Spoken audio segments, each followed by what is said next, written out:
Now that we have explored how to measure and present results on a single quantity, measure on one entity in one place at one time, let's move on to the next kind of common task, which is to compare the same quantity across multiple categories. In this section, we will largely focus on the simplest possible comparison, the comparison between two categories. We may want to compare peafowl train lengths between northern and southern India, for example, or compare chick feeding behavior between male and female magpie robins, or compare species richness between highly polluted and less polluted wetlands. Depending on the situation and the study design, we measure multiple sampling units in each of these categories, and so we end up with two sets of numbers, one for each category. Typically, our purpose is to estimate how different the two underlying populations are from each other.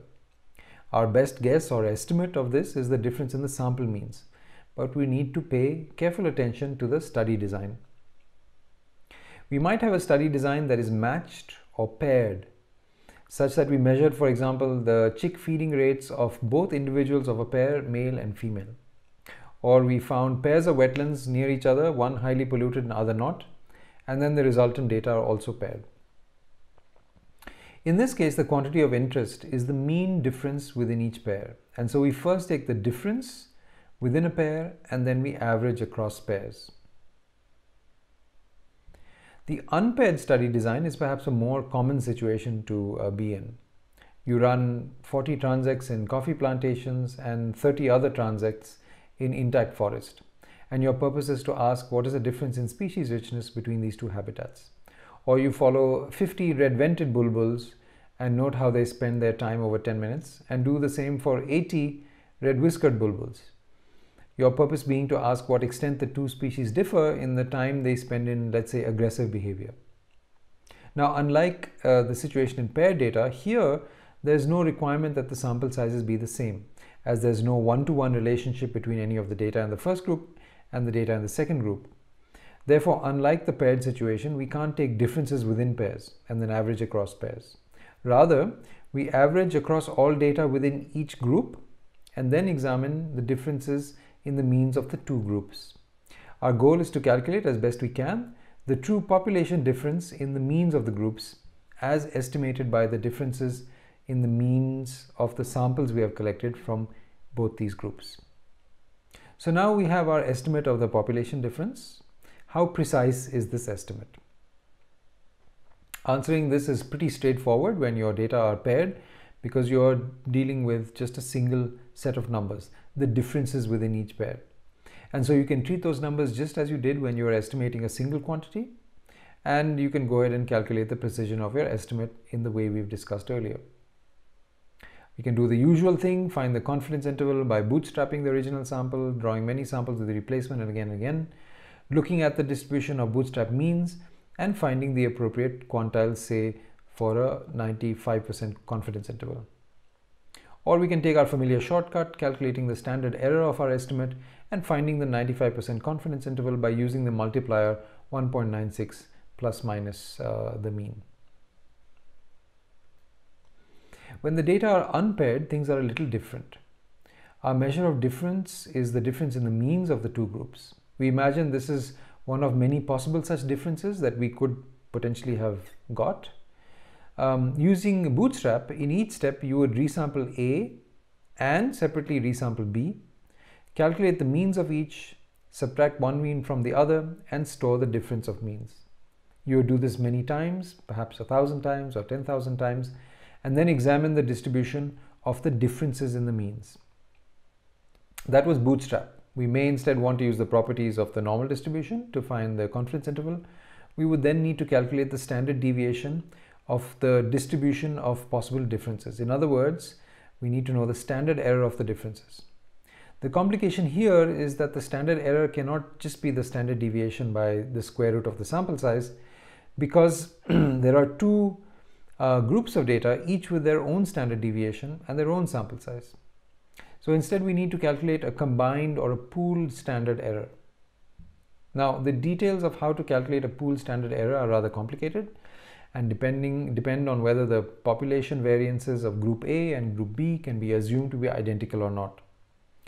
For both these cases, the separate formulas are on the slide, and also the corresponding degrees of freedom, which we know, of course, we need in order to look up the t-distribution.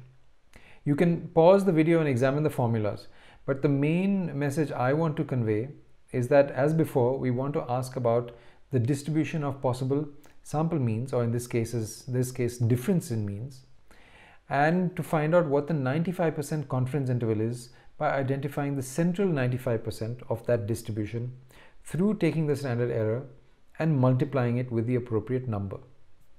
If the sample size is large, that number would be 1.96, but if that sample size is low, below 30, let's say, that number would depend on the shape of the t-distribution, which in turn depends on the degrees of freedom. So far, our main goal has been to estimate the magnitude of the difference and how confident we can be in this. But in some cases, you might be most interested in whether the difference is positive or negative, and the magnitude is of secondary interest. Now, if our sample estimate is of the mean of A minus B to be +3, then our best guess is that the difference is positive. In other words, A has a larger clutch size, say, than does B. But what degree of confidence do we have in this conclusion that A has a larger clutch size than B? Again, we need a distribution which can be generated in two ways, as we have spoken about many times by now, through bootstrap or by assuming a normal distribution. For paired data, the distribution is that of possible mean differences. For unpaired data, the distribution is of possible differences in the means. In both cases, we ask what proportion of possible sample outcomes fall above 0, that is, differences are positive, A greater than B, and what proportion of possible sample means fall below 0, that is, differences are negative, B greater than A. We can find this out by counting up what proportion of outcomes are below 0 in our bootstrap results. So here's a distribution of 10,000 bootstrap means of differences. By counting up how many of these are less than 0, we find that 1,626 are negative. This means that 16.26% of the means of differences are negative. Or we can do this from the properties of the normal distribution using a Z table. In this example, the mean is 1 and the standard error is 0.7. So the normal distribution corresponding to this would look like this. What fraction of the area under such a normal distribution falls to the left of 0? We use our familiar formula to get the Z score and see that 0 is 1.4 standard errors to the left of the mean. So that means now we have to look up a Z table. Here is an example of a Z table. I know the numbers are small, but there are two columns of numbers. The first is the Z value, or a series of Z values, and the second is the area under the normal distribution to the left of that value. For example, we need to know the area to the left of a Z score of minus 1.4, and the table tells us that this area is 0.08 or 8%. In other words, minus 1.40 is at the 0.08 quantile. By contrast, if in the distribution of means the overall mean was below 0, such that the Z score was actually plus 1.4, then the table would tell us that the area to the left of plus 1.4 is 0.919 or 91.9%. So plus 1.40 lies at the 0.919 quantile. So now we know that in this distribution, 0 lies at the 0.08 quantile. In other words, it divides the lower 8% of the distribution from the upper 92% of the distribution. What this means is that in our distribution of potential sample mean differences, 8% of those means are expected to be negative and 92% of those means are expected to be positive. And this means that although our best guess is that the population mean is +1 and therefore the difference between A and B is positive, there's an 8% chance that we are wrong and that the true population mean is actually negative, which happens when B is actually greater than A.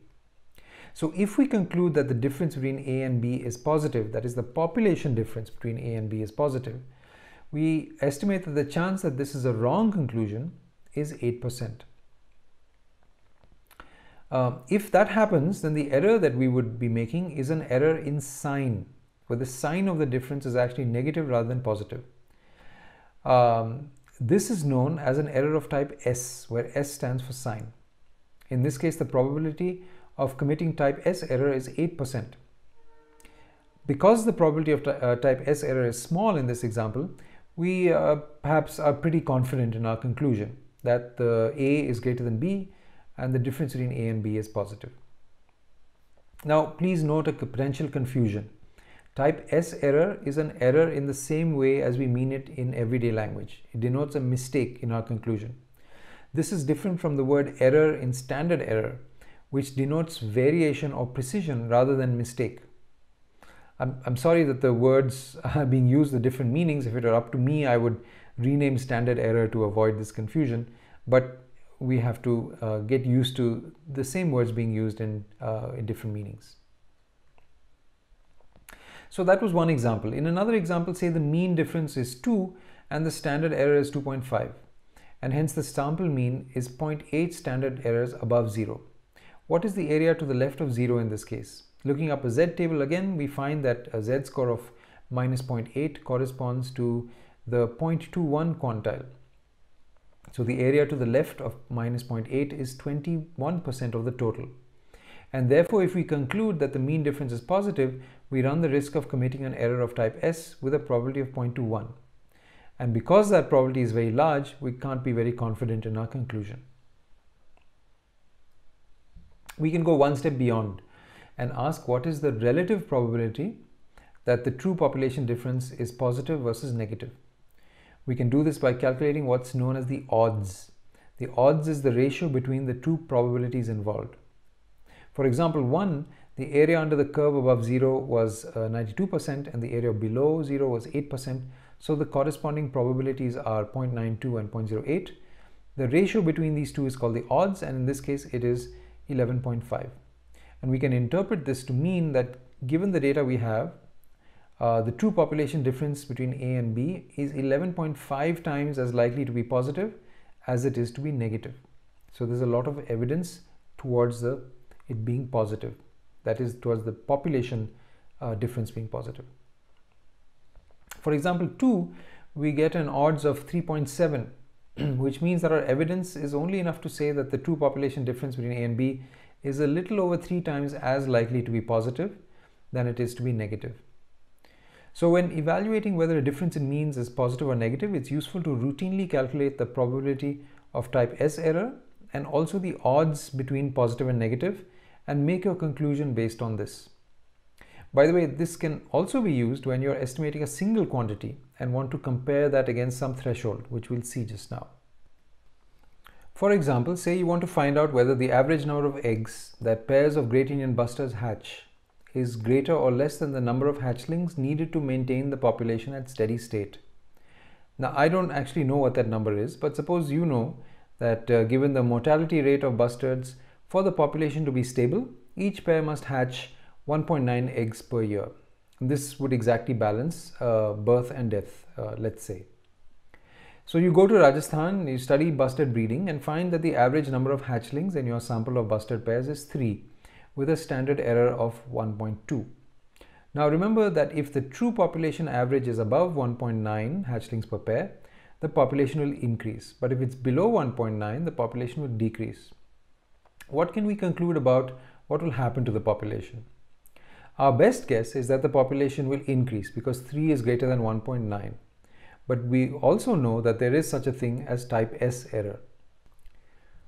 And because the standard error is 1.2 and therefore 1.9 lies 0.91 standard errors to the left of 3, we can look up a Z table and find that a Z score of minus 0.91 corresponds to the 0.18 quantile, which means that the probability of committing type S error is 18%, and the odds between a true population mean of above 1.9 versus below 1.9 is 0.82 divided by 0.18, which is 4.5. And so we say that our best guess is that the true population number of hatchlings per pair is above 1.9, but we're not all that confident about this. We would be much happier if the odds were, say, 20, so that the probability that the mean number of hatchlings per pair was above replacement rates was 20 times that of the probability that the number is the real number, the true population number is below replacement rate. So our result is somewhat unsatisfactory. To avoid such a vague result in which you don't have much confidence, the one thing you can and must do is to make sure your study has sufficient precision, which, if you remember from before, you can achieve through planning the study such that your sample size is large enough. And please always remember that although I am using the standard normal or Z distribution in these examples, if the sample size is less than 30, it's really the T distribution that should be used. And unlike as we've talked about, unlike the Z distribution, the properties of the T distribution depend on sample size, or more accurately, the degrees of freedom, which in this case would be the number of pairs minus 1. We subtract 1 from the sample size because we have taken up 1 degree of freedom in estimating the mean of the population in the number of hatchlings.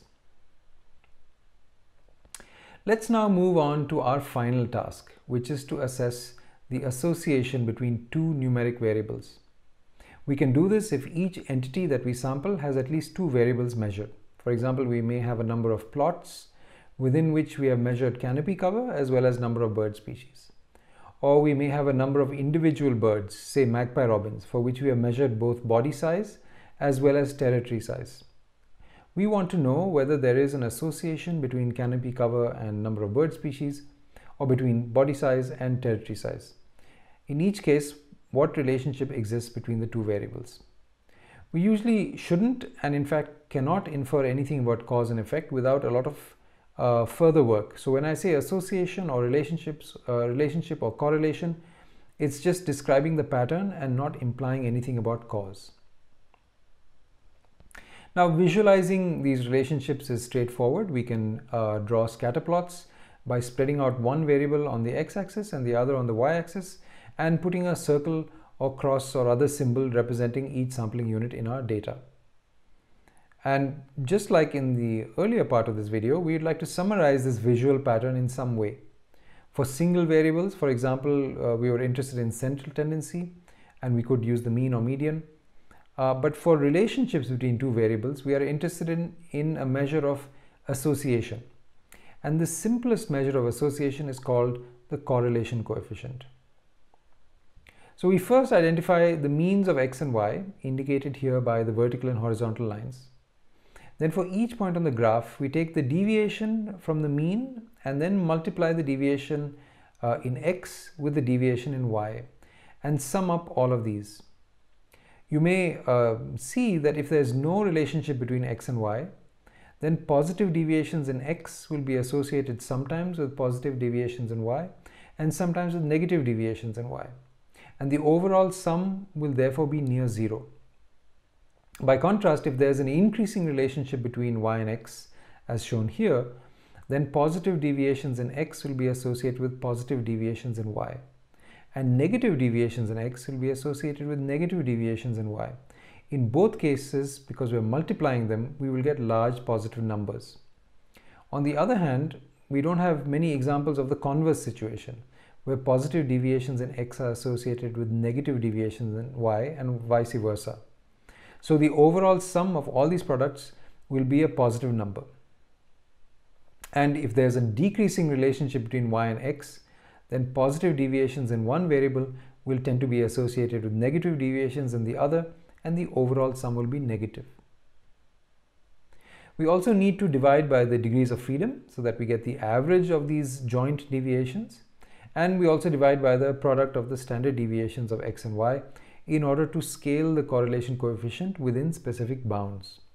So what can we tell from the correlation coefficient?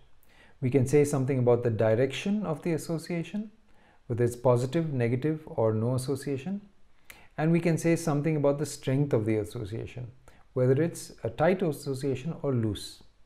Remember, as always, we are deriving the data and the scatter plot and the correlation coefficient by sampling from an underlying larger population. And we hope that the correlation we get in our sample is similar to, close to the population correlation coefficient.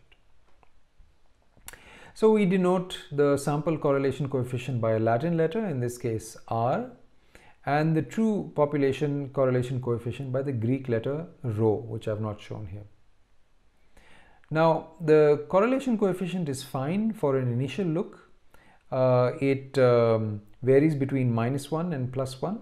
The sign of the correlation coefficient tells you the direction of the relationship, and the farther away from 0 the correlation coefficient is, the tighter the relationship. But the correlation coefficient has some limitations. Firstly, it measures only the linear or straight line relationship between the two variables. If the relationship is anything other than a straight line, the correlation coefficient is inadequate and in fact can be quite misleading. You can see this from two examples. The points on the left are very tightly arranged and we might expect them to have a correlation coefficient of close to 0.99, but since the relationship is not a straight line, the value is lower. The example on the right is more extreme. Here, y increases with x up to a point and then decreases. But despite the very clear pattern, the correlation coefficient is near 0, which is of course because the correlation coefficient breaks down in situations like this. Second, consider these two relationships. Both have the same correlation coefficient, but in one case, y increases rapidly as x increases, and in the other case, y barely increases at all as x increases. We often want to understand the magnitude of change of y with x. For example, do bird species increase greatly as forest patch size increases, or only by a little? Or do larger magpie robins have much bigger territories than small magpie robins, or are their territories only slightly bigger? To assess this, we need to draw a line describing the relationship between y and x and examine the properties of that line. The simplest line, of course, that we can draw to describe the relationship between two variables is a straight line.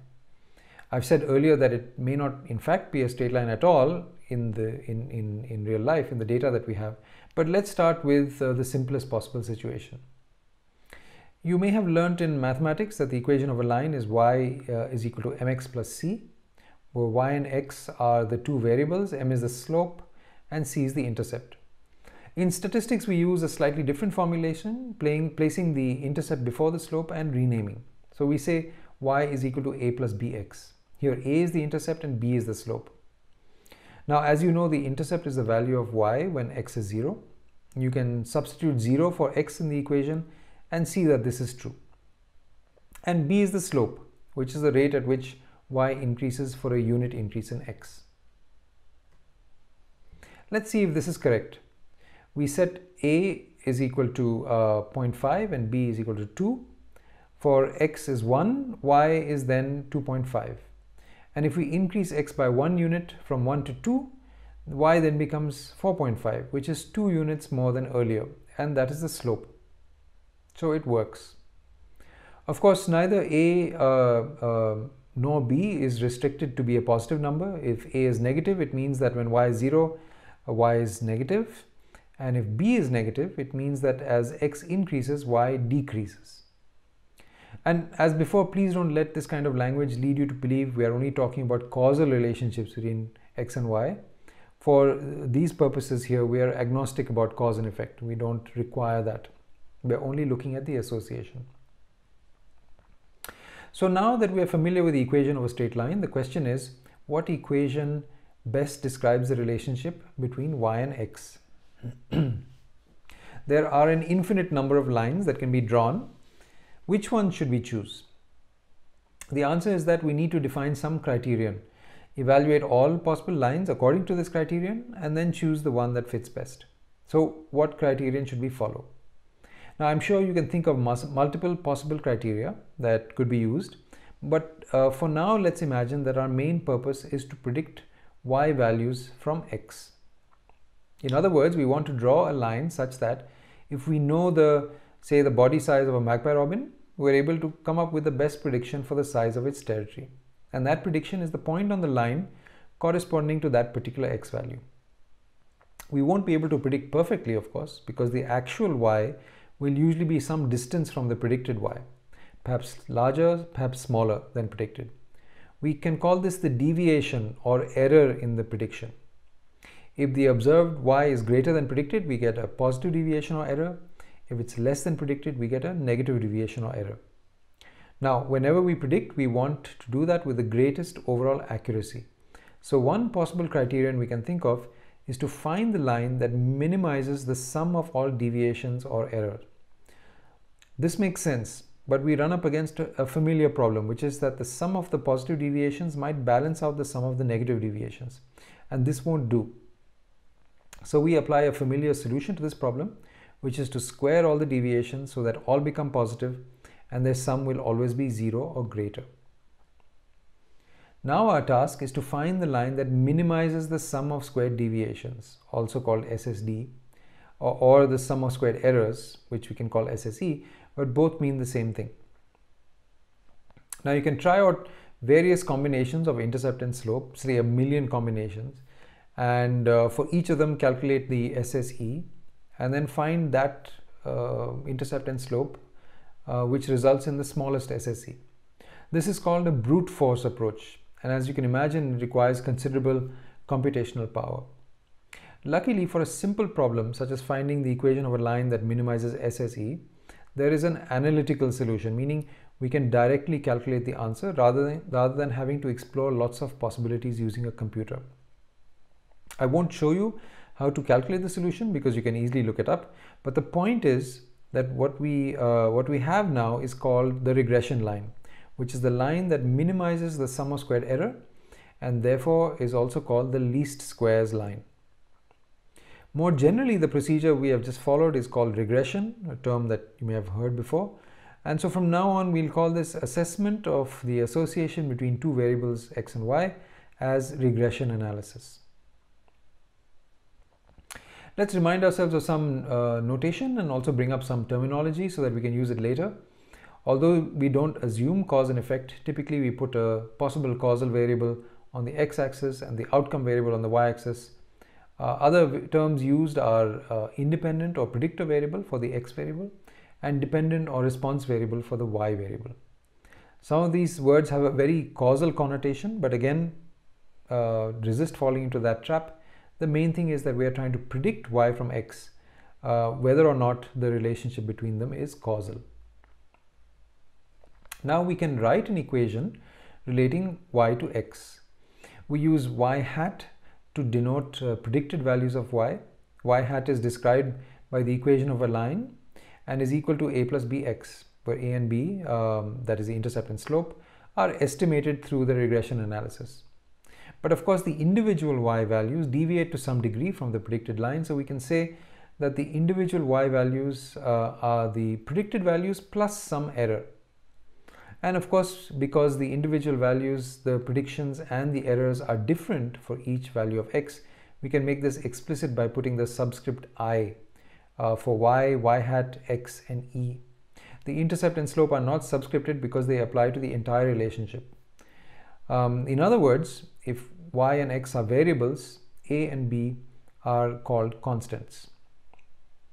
Now, as we have discussed several times already, just as the sample mean is an estimate of the true population mean, here the sample intercept and slope are estimates of the true population intercept and slope. Let me depict this visually. Say this scatter describes the entire population, and the entire population shows a mild positive relationship between y and x with a fair bit of scatter. Overlaid onto this is the true population regression, calculated as if we were all knowing.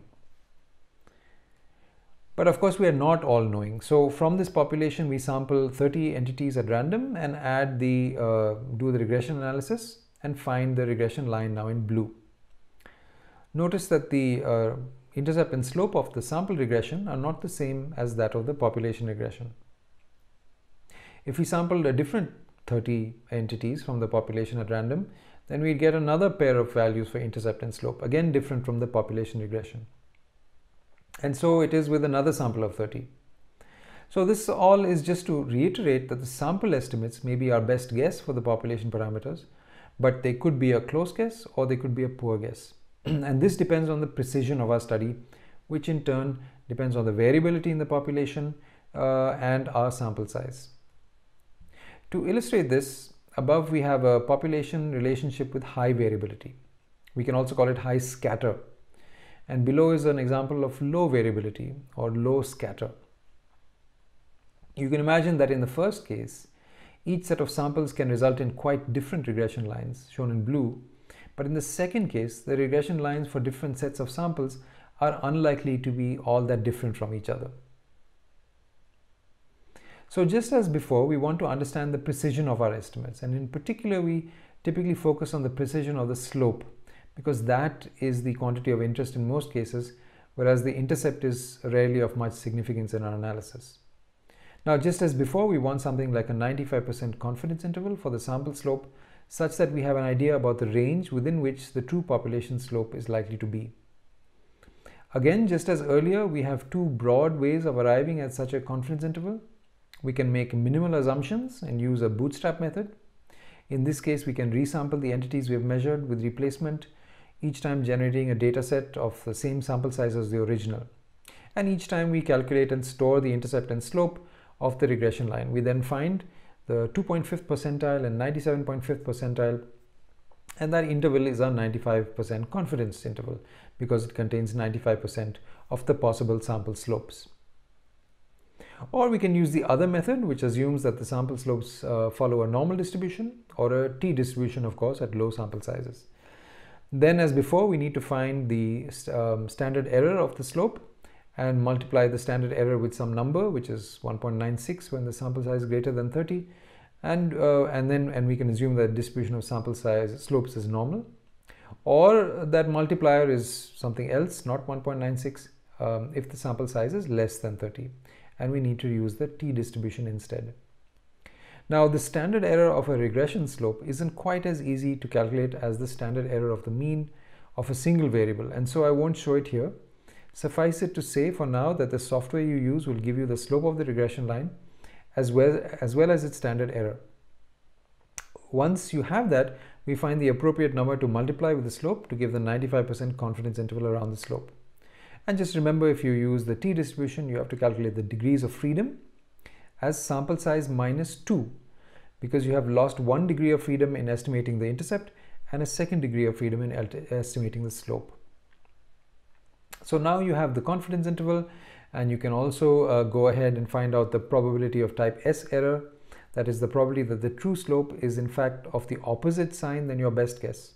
And you can calculate the odds of the true slope being of the sign of your best guess rather than that a sign of the opposite sign. Now, when visualizing a regression, you can imagine that you plot the response variable on the y-axis and the predictor on the x, as discussed earlier.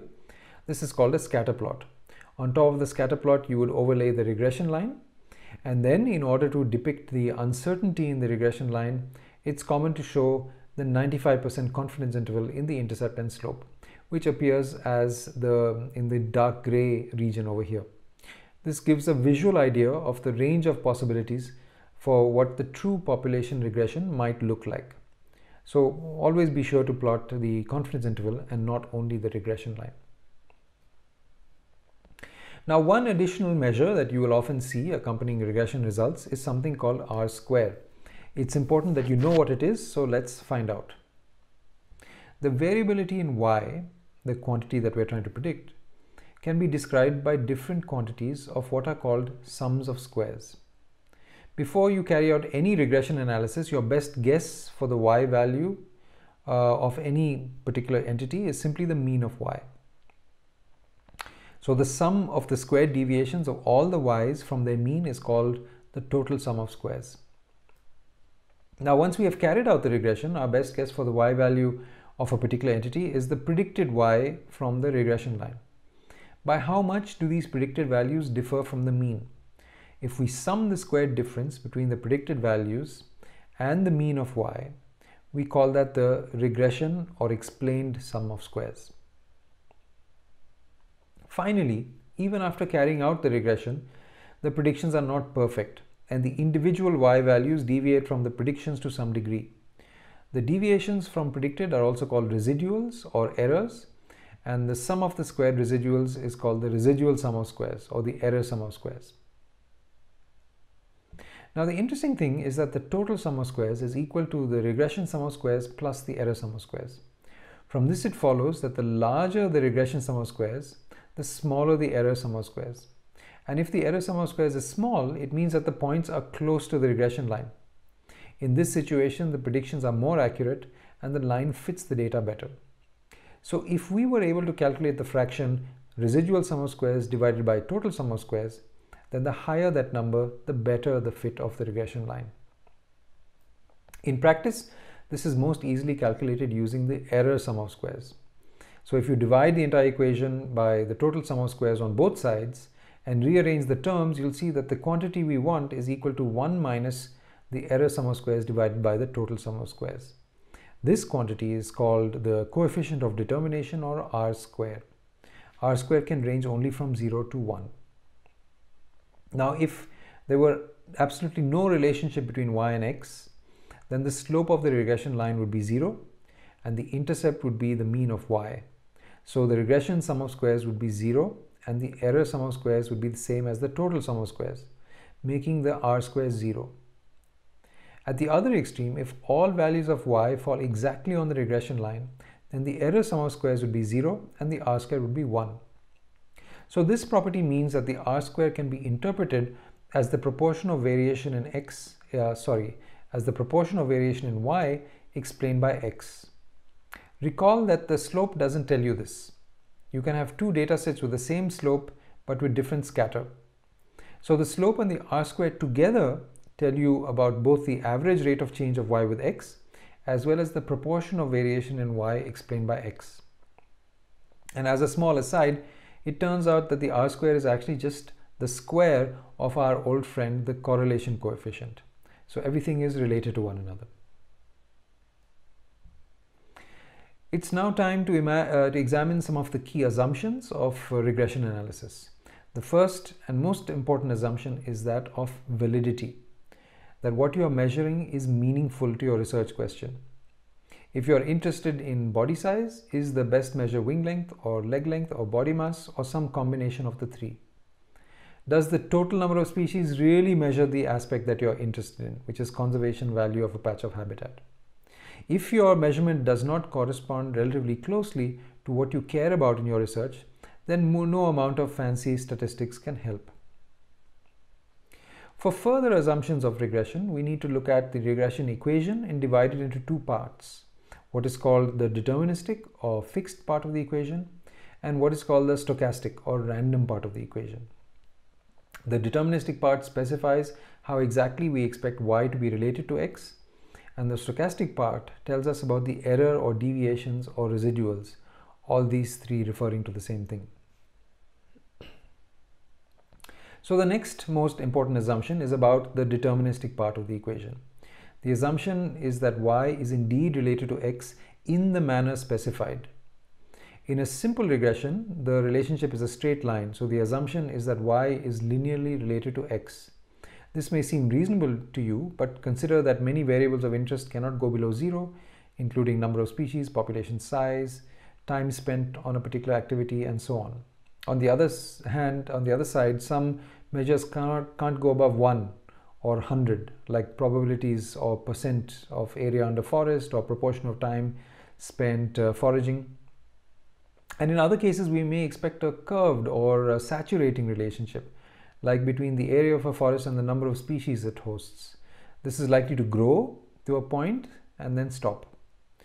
A more extreme example is when the slope of the relationship changes sign. For example, in the relationship between number of species and habitat disturbance, we often see the most species in places that have intermediate levels of disturbance. In all these cases, simple linear regression will be at best misleading, and at worst, it will be utterly wrong. Now, there are ways to identify and deal with all these sorts of situations, but for now, I want to encourage you to not simply assume that the relationship between y and x is linear, but rather think about it carefully first and also make sure you plot the data to check for deviations from linearity. Lastly, we have some assumptions about the stochastic part of the regression equation. The assumptions are that the error or residuals are independent of one another and are drawn from a normal distribution with constant variance. These assumptions are particularly important when we want to use the shortcut method to calculate standard error and confidence intervals from the properties of the normal distribution or t-distribution. But the assumptions about the stochastic part of the equation are less important if we use the bootstrap method to find the precision of our estimate. Now, there are many more aspects of regression that I would leave you to explore, including how to detect points that lie outside the main cloud of points and therefore have a disproportionate effect on the results, and what to do them if anything should be done. I also leave you to explore more complicated regression models with more than one predictor variable, including predictors that are categorical and not only numeric. But even while exploring these more complicated versions, keep in mind that most of the fundamental aspects discussed here remain the same. Remember that we are sampling from a population and that our goal is to come up with some conclusion about the population parameter. And of course, that conclusion is meant to provide information needed to answer the research question we started with. Now, having discussed visualization and analysis of single quantities, comparisons, as well as associations between two variables, you may be wondering how one actually implements all these ways of visualizing and analyzing data. If you're serious about research and data analysis, the one main piece of advice I would give you is to move away from using spreadsheet programs like Excel and learn a statistical and programming language like R. All the graphs and analysis I've shown you in this video were done in R. It's one of the most powerful tools you can learn for all manner of graphics and analysis. And because it's not just a software for statistics and graphics, but also a programming language, it's very flexible and you can implement just about any analysis that you want using R. There are many online resources through which you can learn R, and I would say once you have a basic understanding of R, I'd suggest you find and work through the free online book called R for Data Science. And if you manage to work through to the end of that book, you will be very well placed to tackle any kind of graphical or analytical challenge that you may encounter in your research. And finally, going back to where we started this video, I wanted to say that although each of the different aspects of the research cycle we have spoken about are often treated separately with, for example, separate books on research design and separate books on statistical analysis, in reality, the different boxes here should not be thought of as independent of one another. Ideally, you would view all the steps as a whole and plan and design your study having thought about each step. For example, after framing your objective, it's best to think about the tasks needed to be carried out to meet the objective. Then think about the design of the research for each. Imagine what kind of data you might collect, how you might visualize, analyze, and interpret it, and then assess whether that will meet the objective. Plan out different combinations of tasks with different research designs and analyses so you can compare them and choose which best meets your overall need. Often you might work backward, deciding that a particular kind of graph or comparison is what is needed to meet your objective, and from that starting point you might design your study. So to summarize, before you actually embark on your study, it's useful to scribble out the entire process in a notebook, sketching out various possibilities and then deciding which to follow, making sure that you follow good practices in each of these steps and that the logic has no flaws that you can see. In fact, it's a good idea to explain your plan to several friends and colleagues and ask them to pick holes in it, ask them to find problems in it. Better to identify opportunities and even deficiencies before you embark on your study rather than have them pointed out to you after you have spent 6 months or 3 years on your work. So this brings us to the end of a rather long lecture. If you are already familiar with many of these concepts, I hope this has been a useful refresher. If much of what I have said is new, don't expect it all to sink in immediately. You may have to watch this video multiple times, pausing here and there and sketching things out with pen and paper or crunching numbers on a computer. Understanding data and dealing with it to extract the kinds of meaning we're looking for is not a simple task, nor does it come instinctively to most of us. But for much of our research, in which quantitative analysis is a key element, it's worth trying to develop a sort of an intuition about numbers, about basic mathematics, statistical inferences, and data visualization. This will not come immediately or easily, but rather through a combination of reading and learning as well as experience in handling data. And in the meantime, please try to resist the temptation of viewing data analysis as a recipe that can be followed from a textbook of statistics. Instead, while you carry out your analysis, try to understand every step of what you're doing well enough to feel it in your bones, so to speak. Now, this is easier said than done, I know, but I hope that this lecture helps start you off on this journey.